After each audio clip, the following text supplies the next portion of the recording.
In a city that has seen decades of change, there are some familiar sights and sounds. So this is our 1960 ring twister, made by Sacco Lowell Company.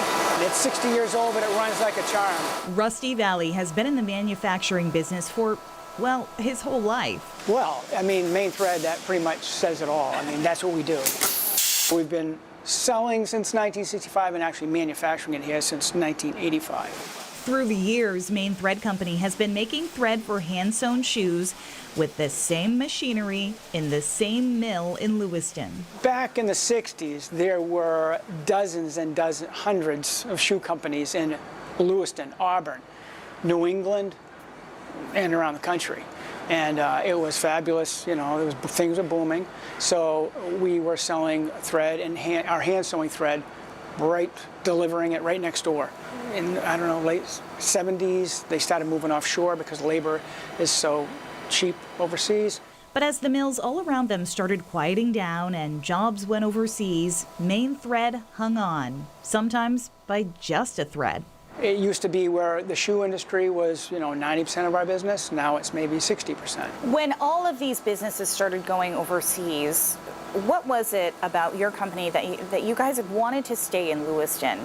Well, stubborn, I guess. I mean, you know, the taper and the thread is the same size all the way through. My grandfather ran it, my dad ran it here, and I ran it here. And fortunately, my daughter just joined us a year and a half ago, so that's the fourth generation. And if it's worked, why not stay here if we can do it? You know, I don't want to be the one that sinks the ship here. I'm going to do everything I can to make sure that our employees stay employed and that, you know, I continue this legacy that my grandfather started way back. Maine Thread employs 6 people, and while a lot of what they manufacture here does end up in other countries, some of it supplies other manufacturers in Lewiston, also maybe too stubborn to leave. My father was an immigrant from Quebec, and his parents brought the family down in the 50s. Mike Rancourt's father was one of thousands to pick up a job in a shoe factory in the city, and he eventually started his own shoe shop. My father used to bring me in the factory,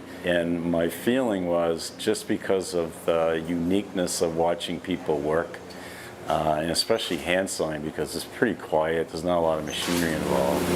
And you know, they have this rhythm with hand sewing that to me was fascinating. And that always stayed with me. While the tactics are the same, the building that houses Rancourt & Company shoe crafters is not. This is going to be a little weird twist to the story. He had sold his factory to the original Quaddy, which was based out of Massachusetts. And he stuck with them for about 10 years. They were bought out by a publicly traded firm. And as they got bigger, they became really a mass-produced product for all of the country. And he had no interest in that. And so in '82, he asked me if I wanted to join him in a company making smaller production and unique things. And so that's how it started. Along that journey, the traditions have been passed from Mike's father to now Mike's own son. Was there ever a thought of moving out of the Lewiston Auburn area? Never. Why is that? Never had that. You know, I'm such a community person. I mean, I really strongly believe in the values of our community and the people of our community. And, you know, we have a workforce that dates back to, you know, the 80s and 90s. People have grown up with me, and, you know, they're still here in our factory with us, and they represent such an important part of what we do. A workforce that includes a mix of first-generation immigrants and second and third generations. Yeah, my father was hand sewing when I started with him when we started at LL Bean in '81, and it's like we stayed there for 12 years, and then, I mean, he retired from here. He was 82 from Mike's here. Yeah, he worked for Mike's father before this, like in 1976, I think he was working at Quaddy for Mike's father then. The gentleman behind me, his son works here. And then this gentleman over here, his father was a hand sewer, his brother was a hand sewer. So a lot of us, it was a family thing. And you'll notice most of the jobs in this factory are hands-on. No machines taking the place of workers. I currently have a pair of shoes that my grandmother made for my dad when he was a baby. So absolutely, it's so ingrained in my family, and I'm so proud of the heritage that I have and the heritage Lewiston has. While Kevin Shorey's grandparents started making shoes during the heyday of manufacturing, he and his wife Kirsten are newcomers of sorts. They purchased Quaddy shoes 25 years ago and eventually moved their production into one of the old mills in Lewiston, once again filling it with the sounds and smells of shoemaking. Oh, Lewiston's a shoemaking capital of the world. I mean, Lewiston's Lewiston. I mean, we have Rusty across the way here at Maine Thread. We have other shoemakers here. So if we run out of glue, it's a very tight-knit community within the shoemakers also.